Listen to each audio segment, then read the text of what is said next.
to make the billows smooth and bright, and this was odd because it was the middle of the night.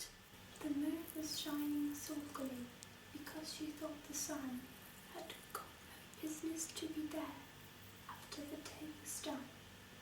"It's very rude of him," she said, "to come and spoil the fun." The sea was wet could be. The sands were dry as dry.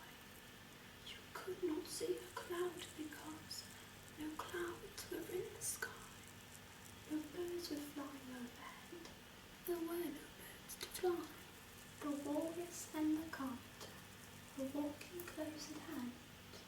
They wept like anything to see such quantities of sand. If this was only cleared away, they said, it would be grand. 7 mates with 7 mops swept it for half a year. Do you suppose, the walrus said, that they could get it clear? I doubt it, said the carpenter, and shed a bitter tear. "Oh, oysters, come and walk with us," the walrus did beseech. "A pleasant walk, a pleasant talk, along the briny beach. We cannot do with more than 4 to give a hand to each." The eldest oyster looked at him, but never a word he said. The eldest oyster winked his eye and shook his heavy head, meaning to say he did not choose to leave the oyster bed. The 4 young oysters hurried up, all eager for the treat. Their coats were brushed, their faces washed, their shoes were clean and neat. And this was odd because, they hadn't any feet. 4 other oysters followed them, and yet another 4, and thick and fast they came at last, and more, and more, and more, all hopping through the frothy waves and scrambling to the shore. The walrus and the carpenter walked on a mile or so. Then they rested on a rock, conveniently low, and all the little oysters stood and waited in a row. "The time has come," the walrus said, "to talk of many things, of shoes and ships and sealing wax, of cabbages and kings, and why the sea is boiling hot, and whether pigs have wings." "But wait a bit," the oysters cried, "before we have our chat, for some of us are out of breath, and all of us are fat."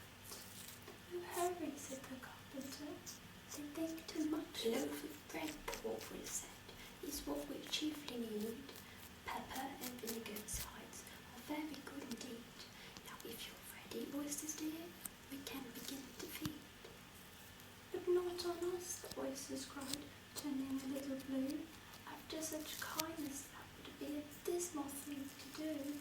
"The night is fine," the walrus said. "Do you admire the way?" "It was so kind of you to come, and you are very nice. The carpenter said nothing but, 'Cut us another slice.' I wish you were not quite so deaf. I've had to ask you twice." "It seems a shame," the walrus said, "to play them such a trick, after we've brought them out so far and made them trot so quick." The carpenter said nothing but, "The butter spread too thick."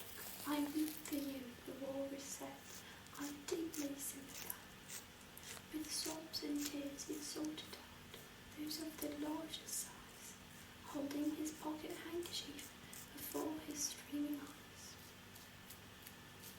"Oh, oysters," said the carpenter, "you've had a pleasant run. Shall we be trotting home again?"